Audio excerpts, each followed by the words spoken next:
এবার ঈদুল আজহার 10 দিনের ছুটিটা তো কাজে লাগাতে হবে, তাই না? তাই বেরিয়ে পড়লাম সিলেটের উদ্দেশ্যে। আর সিলেটে কিছু কিছু জায়গা ঘুরে আসলাম।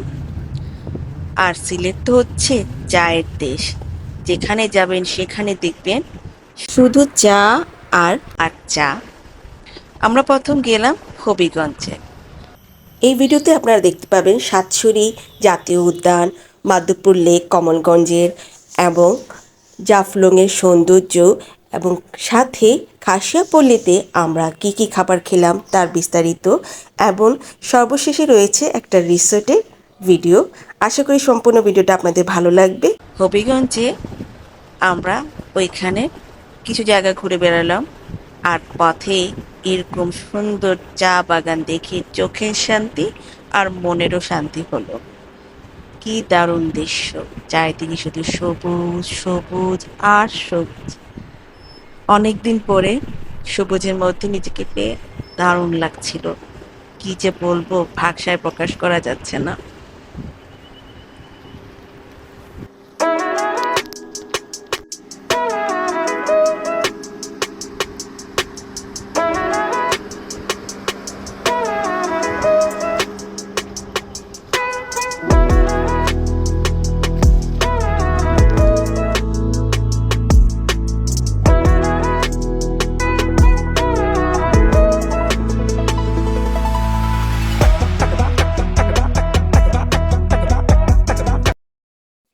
আমরা যেহেতু সিলেটের পথে হবিগঞ্জ দিয়ে যাচ্ছিলাম, তাই আমরা প্ল্যান করলাম যে কোথায় যাওয়া যায়, নতুন কোনো জায়গা যেখানে আমরা আগে কখনো যাইনি।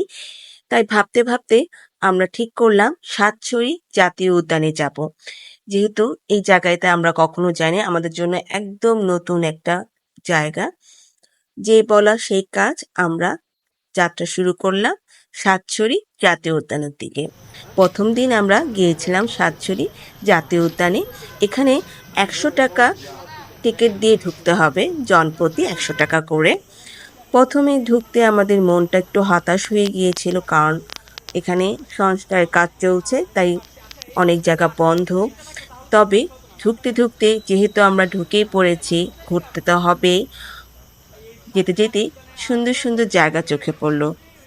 এই গরমে দিয়ে আমাদের মতো অনেকেই কিন্তু ঘুরতে এসেছিল সেদিন। সেদিন যে কি পরিমাণ গরম ছিল ঈদের পরপরই, তা কি আর বলবো। গরমের মধ্যে ঘুরতে তো একটু কষ্ট হচ্ছিলেও, তবে সুন্দর জায়গা দেখে এই কষ্টটা পরে ভুলে গিয়েছিলাম। কি সুন্দর জায়গা দেখুন, আলহামদুলিল্লাহ।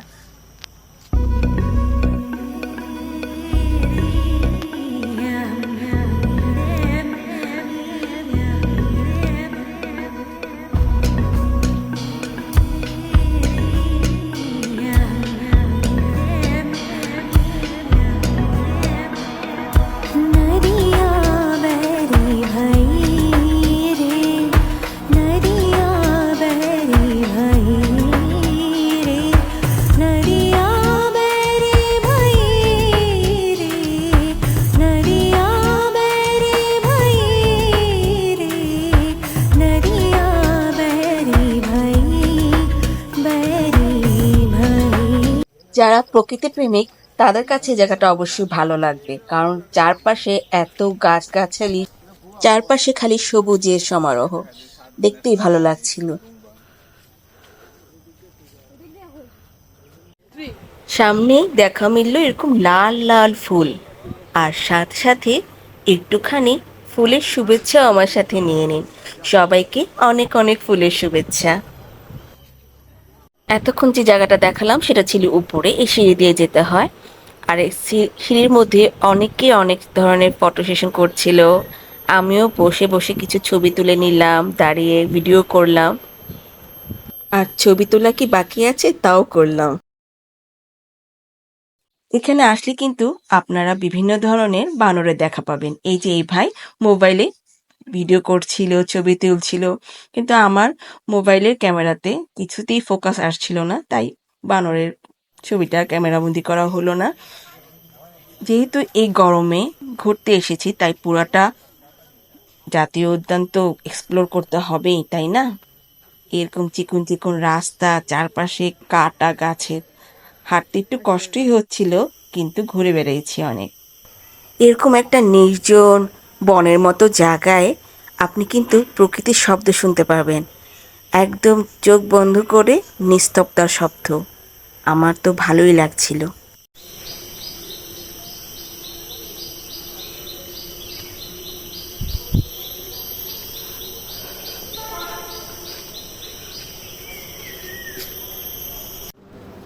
তবে এবার একটু বানরের দেখা পেলাম। বের হয়ে পাশে একটা রেস্টুরেন্ট আছে ওদের, সামনেই দেখলাম এই বানর বসে বসে সবাই খাওয়া দিচ্ছিল, খাচ্ছিল। ভালোই লাগছিল দেখে। জাতীয় উদ্যানের পাশেই দুইটা রেস্টুরেন্ট আছে, কিন্তু ওখানকার খাওয়া বা পরিবেশ আমাদের কোনোটাই ভালো লাগছিল না। অনেকেই খাচ্ছিল সেখানে, অবশ্যই ভালো খাবার ওখানে অবশ্যই আছে, কিন্তু আমরা ভালো ফিল করছিলাম না। তাই আমরা 1 ঘন্টা পরে বাঁশপাতা রেস্টুরেন্টে এসেছিলাম আমাদের দুপুরের লাঞ্চটা করার জন্য। বাঁশপাতা নামের সাথে কিন্তু বাইরের পরিবেশটাও একই রকম। দেখুন কি সুন্দর বাঁশ গাছ, নর্মালি এরকম বাঁশ গাছ কিন্তু আমরা দেখি না। আর লাঞ্চ সেরে আমরা চা খেলাম। আহ, কি সেই শান্তি! বাঁশপাতার চাটা কিন্তু আসলেই অন্যরকম।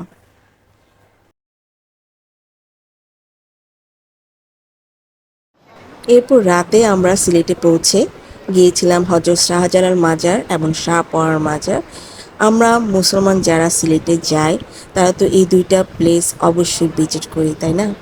এটা অবশ্যই এক একজনের ধারণা বা বিশ্বাস এক এক রকম। আমার পরিবারের বিশ্বাস যে ওখানে গিয়ে একটু নামাজ পড়লে, আল্লাহর কাছে চাইলে ভালো কিছু হয়, এরকম আর কি। যাই হোক, এই দুইটা প্লেস ভিজিট করে ফেলেছি রাতেই আমরা, যেহেতু আমরা পরের দিন আর অন্য জায়গায় ঘুরতে যাব তাই।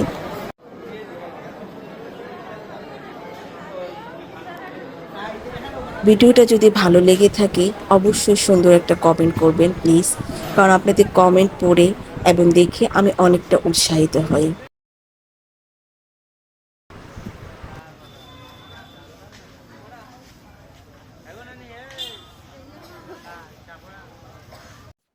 সিলেট ট্যুরে দ্বিতীয় দিন আমরা ঘুরবো জাফলংয়ে এবং লালাখালে। তাই চলে যাচ্ছি জাফলংয়ের উদ্দেশ্যে। আর যাত্রাপথে সুন্দর দৃশ্য দেখলে তো আমার ক্যামেরাতে ধরা পড়বেই। এই যে চা শ্রমিকরা চা তুলছে, ওদের সামনাসামনি গিয়ে তো আর তোলার সাহস নেই, কারণ অনেক রেস্ট্রিকশনের ব্যাপার আছে। তাই দূর থেকেই তুলে নিলাম। সুন্দর পাহাড় আর সাথে চা বাগান, কি অপরূপ দৃশ্য, তাই না? এমন দৃশ্য চোখ দিয়ে মন দিয়ে ধরে রাখলাম, আপনাদের জন্য তুলে আনলাম চায়ের দৃশ্য। আচ্ছা, এবার কে কি সিলেট গিয়েছেন অবশ্যই জানাবেন কিন্তু আমার এই ভিডিওর কমেন্টে। সুন্দর দৃশ্য দেখতে দেখতে আমরা চলে যাচ্ছি জাফলং এর পথে। আর এই যে আমাদের মতো অনেকেই গাড়ি থামিয়ে এমন অপরূপ দৃশ্য দেখছি, ক্যামেরা বন্দি করছে। কথা বলতে বলতেই আমরা কিন্তু জাফলং এ চলে এসেছি।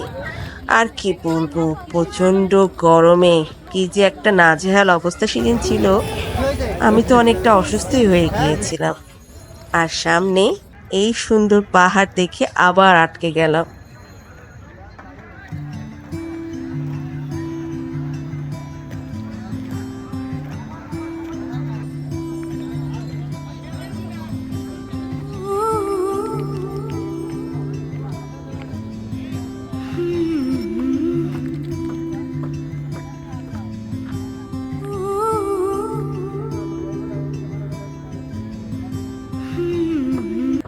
সেদিন এই গরমের মধ্যে এত মানুষ যে আসবে আমি আশাই করিনি। গ্রুপে গ্রুপে দল বেঁধে মানুষ আসছিল, বিভিন্নভাবে মানুষ গান বাজনা করে মজা করছিল।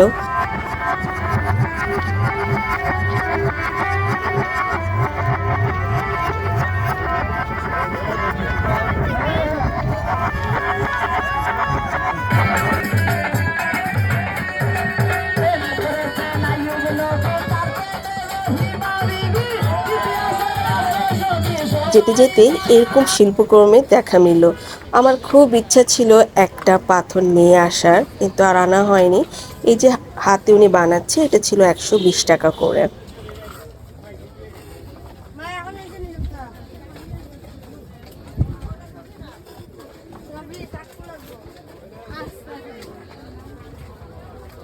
যাওয়ার পথে দেখলাম অনেক খাবারের দোকান। এখানে কাঁচা পাকা আম লবণ মরিচ দিয়ে মাখাই দিচ্ছে, সামনে হচ্ছে কাঁচা কলা ভর্তা, অনেক কিছু ছিল। আমরা 20 টাকা করে 20 টাকা করে প্রসেসিং করা না।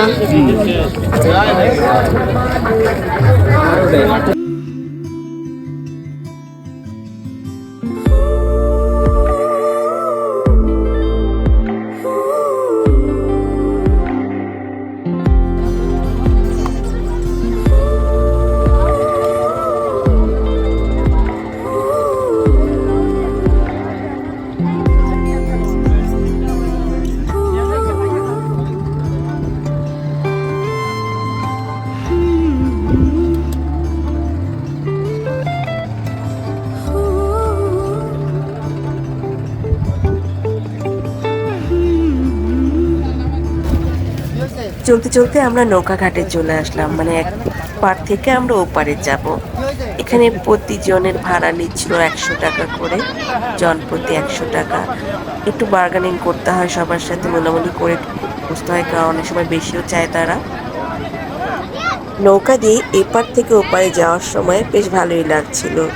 চারপাশটাতে এত সুন্দর পরিবেশ, পাথর, পাহাড়, সবুজ, সব কিছু একাকার।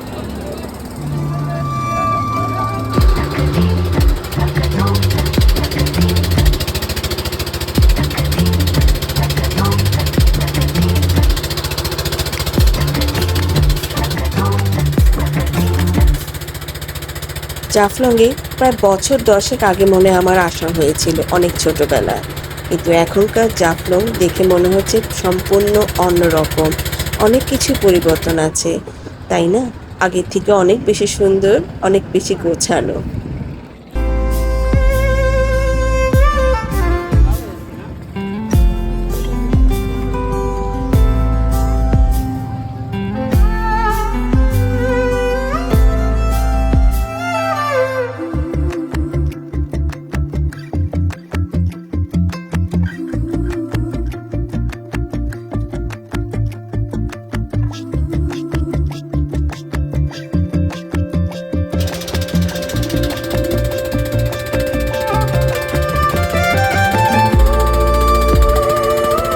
ভেবেছিলাম পাথরের উপরে বসে একটু ছবি তুলবো, ভিডিও করব। সেদিন গরমে আমার নাজেহাল অবস্থা, এই আমার ব্যাগ পড়ে যাচ্ছে, আমার টুপি পড়ে যাচ্ছে, কি যে একটা অবস্থা। এর মধ্যে কি আর ভিডিও করা বাদ যায় বলুন? ভিডিও তো আমি করেছি।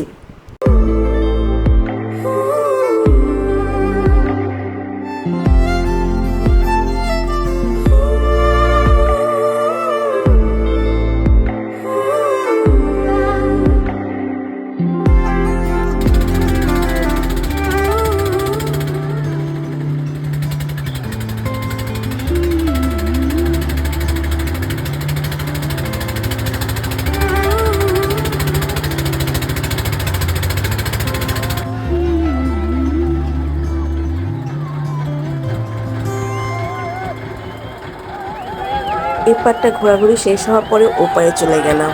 সময়টা আস্তে আস্তে ফুরিয়ে যাচ্ছে।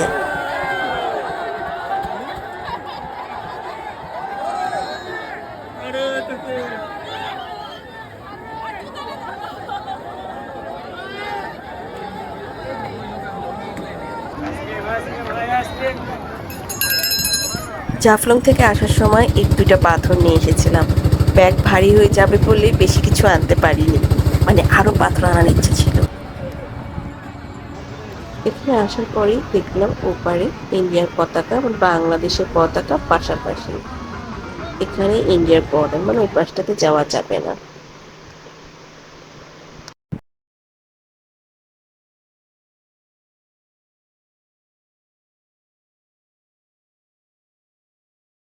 জাফলংয়ে দুপুরে খাবার বা লাঞ্চ আমরা খেয়েছিলাম খাসিয়াপল্লিতে। একদমই জাফলং এই স্পটটাতে ভিতরেই হচ্ছে খাসিয়াপল্লি। তাই নদীর এপারে চলে আসলাম। এই যে এখানে ঘাটে নামলাম, এই মাঝে আমাদের নিয়ে এসেছিল। আর এই যে সামনে দেখছেন পথটা, এটাই হচ্ছে খাসিয়াপল্লির যাওয়ার পথ। আর এই সুন্দর মুগ্ধতা তো আমাকে বরাবরই মুগ্ধ করছে, আর কি বলবো। এই পথ ধরেই উপরে চলে গেলাম খাসিয়াপল্লীতে।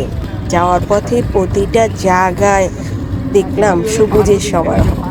আর বাসা বাড়িতে ওরা নিজেরাই পান চাষ করছে। এখানে একটা রিসোর্টও আছে। ভালোই অনেক ডেভেলপ হয়েছে খাসিয়াপল্লী, আগে কিন্তু এগুলো ছিল না। অনেক আগে আমি এসেছিলাম জাফলংয়ে, তখন কিন্তু এগুলো কিছুই দেখিনি। আর বাসা বাড়িগুলো বেশ উন্নত হয়েছে। ভিতরে কিছু কিছু জায়গা আছে যারা আপনারা পর্যটকরা দেখতে পারবেন আগের দিনের খাসিয়াপল্লীদের ঘরগুলি এইসব। আমি আমার মা যাচ্ছি খুব আনন্দ সহকারে, কারণ এর আগে আমরা খাসিয়াদের খাবার কখনোই খাইনি।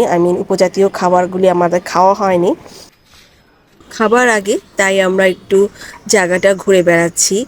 আর এত ফুল, ওরা প্রতিটা বাড়ির সামনে ওরা বিভিন্ন ফুল গাছ লাগিয়ে রেখেছে, যেটা আমার কাছে খুবই ভালো লেগেছে। এটা কি পর্যটকদের জন্য হয়তো বা আকর্ষণীয় করার জন্য জিনিসটা করেছে কিনা জানি না, বাট এখানে এই ফুলের উপরে এই প্রজাপতির খেলা দেখতে ভীষণ ভাল লাগছিল। আর সঙ্গে সঙ্গে মোবাইলে তো ক্যামেরাবন্দি করতেই হবে।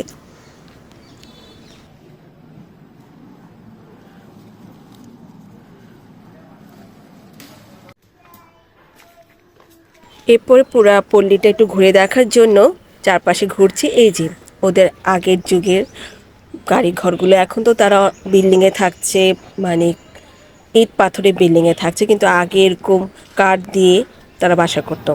এটা কিন্তু ওদের রাজার বাড়ি, ওদের রাজপ্রধানের বাড়ি এটা হচ্ছে। মনে হয় ভিতরে কেউ নেই, ঢোকার ইচ্ছা ছিল, পরে আর কেন জানি ঢুকলাম না। বাইরে থেকেই একটা ভিডিও করে নিলাম। বেশ সুন্দর গোছানো না, উন্নত একদম।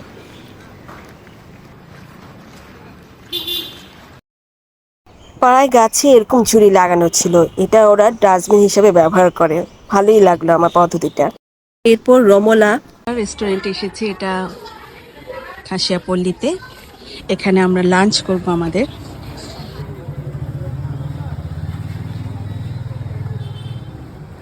খাবারগুলি খুব সুন্দরভাবে পরিবেশন করা হলো। এরপর আমরা তাদের কাছে শুনতে চাইলাম কি কি খাবার পরিবেশন করেছে। এটাকে বলে চাবালে, আর এটাকে বলে চপন কুটলে, এটাকে বলে চিংকি চিংকি মাছ, আর এটাকে বলে ডকলে ডোকলে ডকলে। আর এই লাল চা, ভাত, আমাদের খিচুড়ির মতো অনেকটা হ্যাঁ। দেখতে। চা, চা লাল ভাত, আর এটাকে ডকলে বলে, আর এটাকে বলে এটা সালাদ। সালাদ, আর ওইটা লাগে পানফ্লে। পান খেয়ে না সরি, পানসডে, আমরা ফ্রেঞ্চ ফ্রাই বলি। এটা মূলত পারিবারিক রেস্টুরেন্ট। পরিবার থেকে এই রেস্টুরেন্টটা সবাই চালাচ্ছেন পারিবারিকভাবে। এটা হচ্ছে রেস্টুরেন্টের মালিক বলা যায়। এটা কি দেয়া? এটা শুনে পেঁয়াজ আর কি?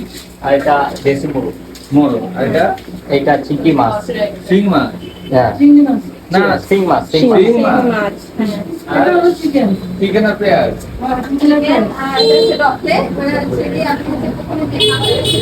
হ্যাঁ।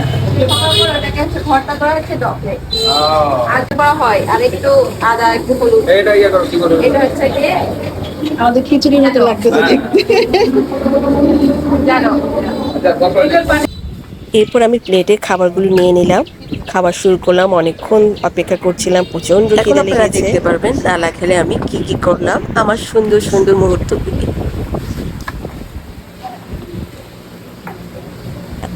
জাফলং শেষে আমাদের আপ্যায়ন করা হলো আনারস আর পান দিয়ে।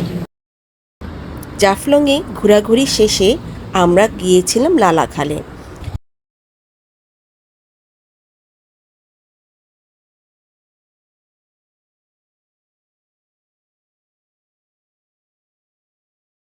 ঘোরাঘুরি করতে করতে আমাদের অনেক বিকাল হয়ে গেছিল। ঠিক 4:30টার পরে গিয়েছিলাম আমরা লালাখালে।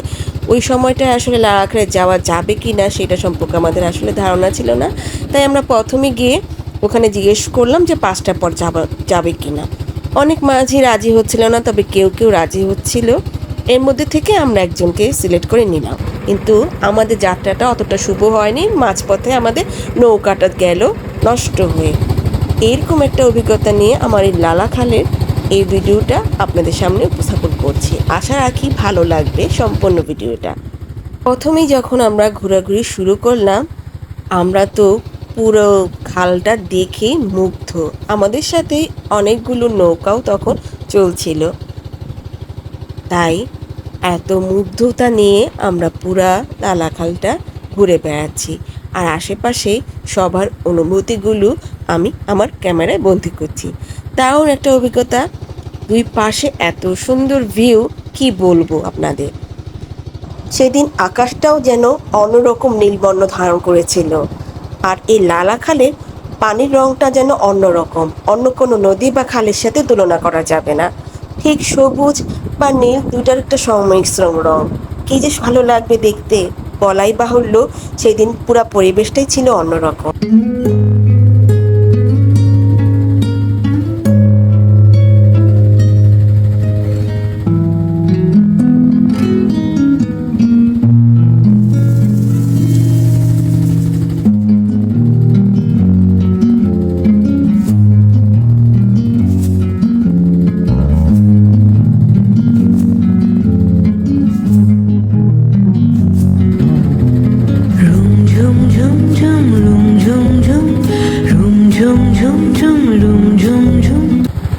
সেদিন বিকাল হলেও অনেক নৌকা কিন্তু যাচ্ছিল, চারপাশে খালি নৌকা আর নৌকা। নদীর মাঝখান দিয়ে নৌকাটা যাচ্ছিল আর ফোঁটায় ফোঁটায় পানি মুখে এসে পড়ছিল। কি যে দারুণ অনুভূতি, কি বলবো। অপূর্ব এই পরিবেশে ঘুরতে খুব ভালো লাগছিল।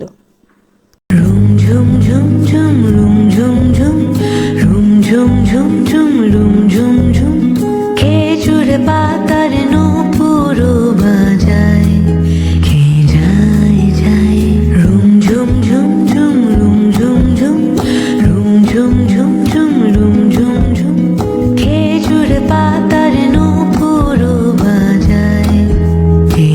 লালাখালে আমরা এমনিতেই অনেক দেরি করে পৌঁছেছিলাম, ঠিকমতো ঘুরতে পারবো কিনা সেটাও আমরা জানি না। আমরা একটা মাঝি নিয়েছিলাম, মাঝিটার বয়স খুবই অল্প ছিল। আর ওখানে একটু বার্গেনিং করতে হয়, কিন্তু বার্গেনিং করে তখন আমরা বেশি একটা সুবিধা করতে পারিনি, যেহেতু আমরা দেরি করে গিয়েছি। আবার পরের দিন আমরা যে ঘুরতে আসবো সেটাও পসিবল না, কারণ পরের দিন আমরা অন্য একটা জায়গায় যাব। তাই এই নৌকাটা ভাড়া নিয়েছিল 1600 টাকা করে। আর 5টার পর যে সব জায়গায় ঘুরতে যাওয়া, মানে আমরা লাস্ট পর্যন্ত লালাখালে আর যেতে পারিনি। এর আগে আমাদেরকে আটকে দেওয়া, মানে নিয়ম অনুযায়ী 5টার পর যাওয়া যাবে না। তাই এই জিনিসটা আমাদের কাছে খুব খারাপ লাগলো যে আমরা পুরাটা খাল সুন্দর মতো ঘুরতে পারিনি। তবে আলহামদুলিল্লাহ যতটুকু ঘুরেছি এতে অনেক আনন্দ পেয়েছি। তবে হ্যাঁ, অবশ্যই সময় নিয়ে যাওয়া ভালো, তাহলে পুরোটা খাল আপনারা ঘুরে বেড়াতে পারবেন, আপনাদের অনেক ভালো লাগবে, যেহেতু সুন্দর একটা পরিবেশ। আর মাঝি নির্বাচন করার সময় অবশ্যই একটু দেখে শুনে মাঝি নির্বাচন করবেন, কারণ আমাদের যে মাঝি নিয়ে গেছিলো সে খুবই অল্প বয়স ছিল, আর আমার মনে হয় তার অভিজ্ঞতাটাও কম। আমাদের নৌকার মাঝি তেমন দক্ষ না থাকার কারণে তার আশেপাশে যে নৌকাগুলো ছিল তারা কিন্তু খুব আস্তে আস্তে চলছিল, বাট আমাদের নৌকাটা খুবই দ্রুতগতিতে চলছিল। এবং যখন নষ্ট হলো সে কিছু বলতে পারছে না কীভাবে সে ঠিক করবে বা কিছু। তখন আমরা বললাম তুমি ফোন দাও কাউকে, সে বলে আমার কাছে ফোন নেই, আমার আরেক ভাই আছে বা এই ভাই এসে আপনাদের নিয়ে যাবে। মাঝপথে আমরা বসে আছি আর সে এরকম ধরনের কথা বলছে। এই যে এই জায়গাটা দেখছেন, এখান থেকে আমাদের নৌকাটা আটকে দেওয়া হয়েছিল, এরপর আমাদের আর যেতে দেওয়া হয়নি। আমাদের মতো অনেক নৌকাই পিছনে ফেরত এসেছিল। একটু পরেই তার ভাই এসে আমাদেরকে উদ্ধার করো, আমরাও হাঁপ ছেড়ে বাঁচলাম।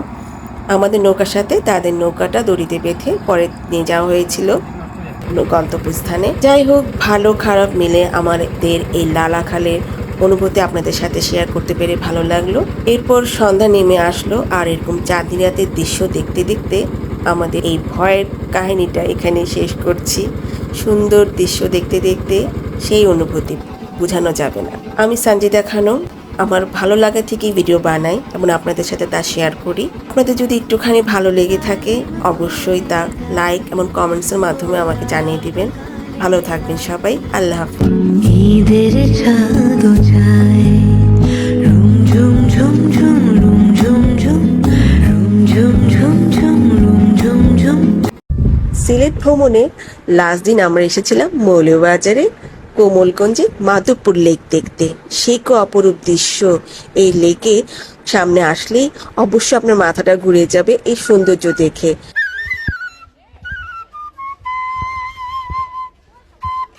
এই লাল গাড়িতে করে আমরা এসেছিলাম এখানে।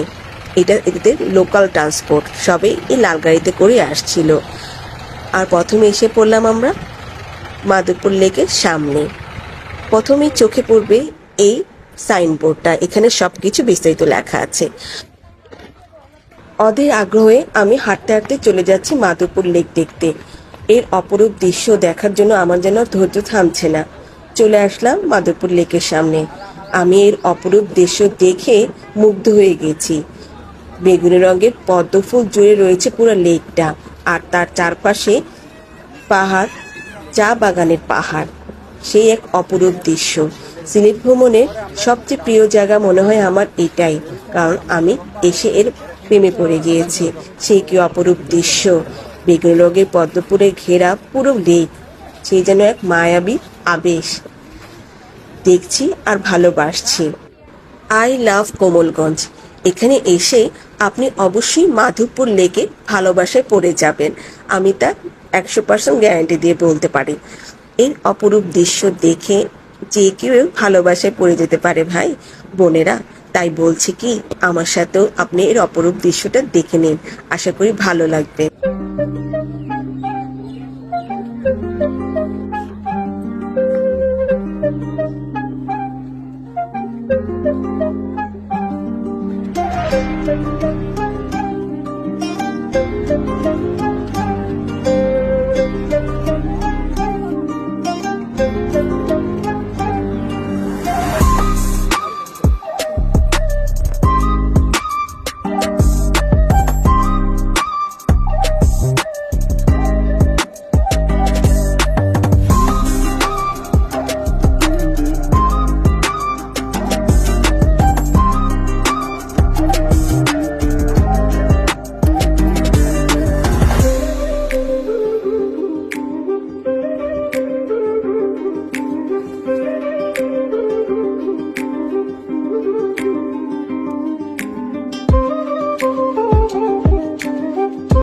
পুরোটা লেকের পাশে আপনি এরকম সুন্দর চা বাগানের টিলা দেখতে পাবেন। ছোট ছোট টিলা, উপরে উঠলেও কিন্তু দারুণ দৃশ্য দেখা যায়। পুরো মাধবপুর লেক জুড়ে এই বেগুনি রঙের পদ্ম ফুলগুলি দেখতে কিন্তু দারুণ লাগছে, তাই না?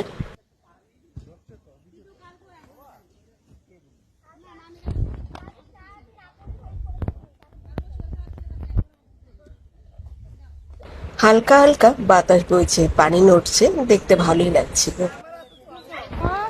আমি একটু চা বাগানে শ্রমিকদের কাছ থেকে ওদের টুপিটা নিয়ে নিলাম।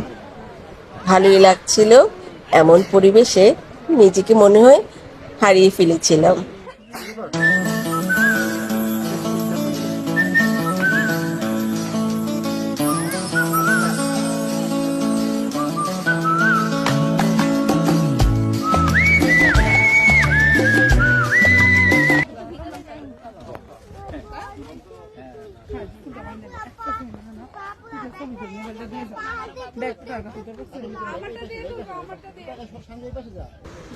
পাহাড় বা টিলা যেটাই বলুন না কেন, উপরের থেকে পুরা মাধবপুর লেকটা দেখতে কিন্তু দারুণ লাগছিল। উপরে নীল আকাশ আর নিচে সবুজের সমারোহ, সে এক দারুণ দৃশ্য, কি বলবো।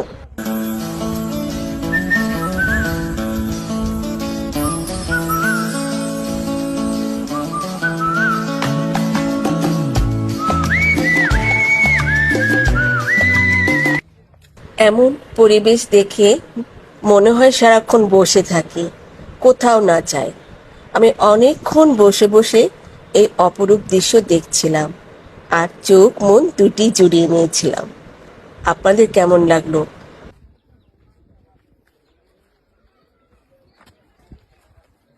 ঘুরতে ঘুরতে সময় যেন পার হয়ে যাচ্ছে। সামনেই শুনলাম মধুর সুর।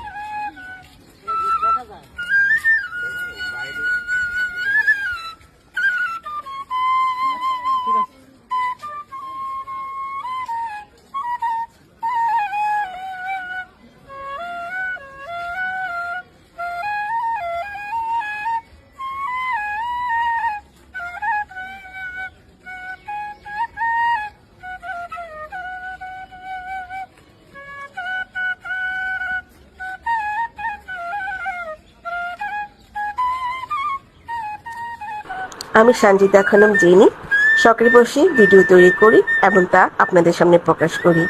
আমার এই ভিডিওগুলো দেখে যদি আপনাদের ভালো লাগে তবে একটু ভালোবাসাটা প্রকাশ করে দিবেন কমেন্টের মাধ্যমে, লাইক করে, শেয়ার করে। ভালো থাকবেন সবাই। সিলেটে যাত্রাপথটা যেন শেষ হয়েও হইল না শেষ।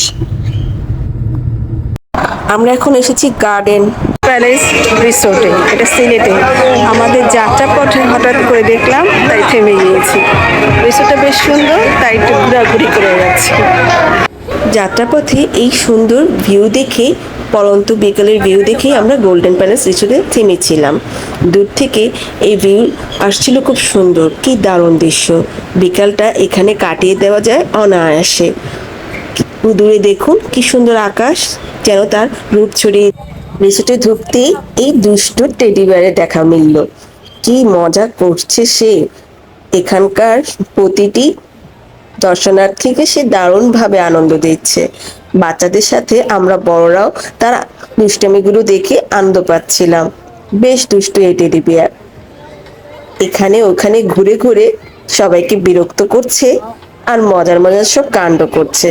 তবে সে বাচ্চাদেরও কিন্তু সময় দিচ্ছে। বাচ্চারা তার সাথে ছবি তুলে, কথা বলে, আনন্দ করে খুব মজা পাচ্ছিল। তারপরে আস্তে আস্তে আমরা এই সুন্দর দৃশ্য দেখার পরে চলে গেলাম রিসোর্টের বাকিটা ঘুরতে।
রিসোর্টের এই জায়গাটাই আমার কাছে সবচেয়ে বেশি ভালো লাগে, জানেন?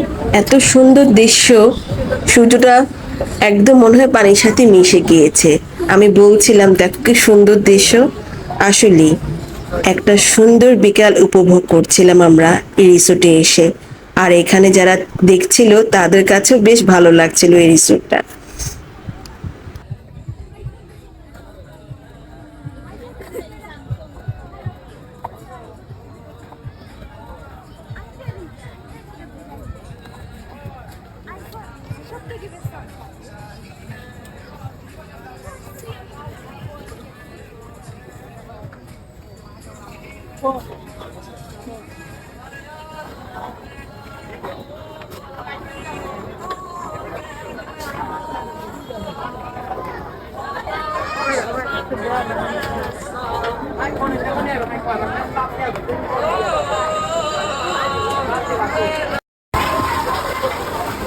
হাঁটতে হাঁটতে রিসোর্টের এই পাশে চলে আসলাম, আর এখান থেকেও দারুণ ভিউ উপভোগ করছিলাম। আমার সাথে আপনারাও দেখে নিন।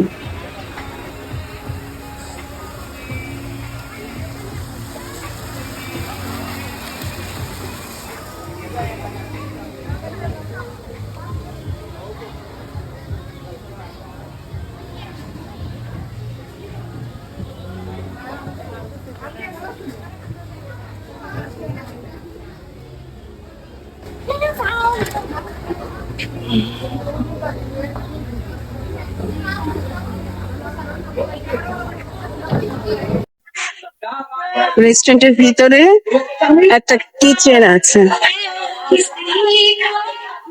এখানে সবাই খাওয়া দাওয়া করছে।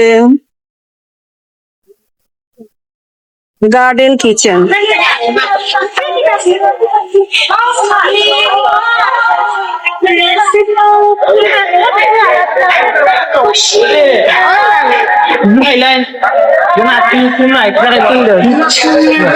আল্লাহ হাফেজ সবাইকে।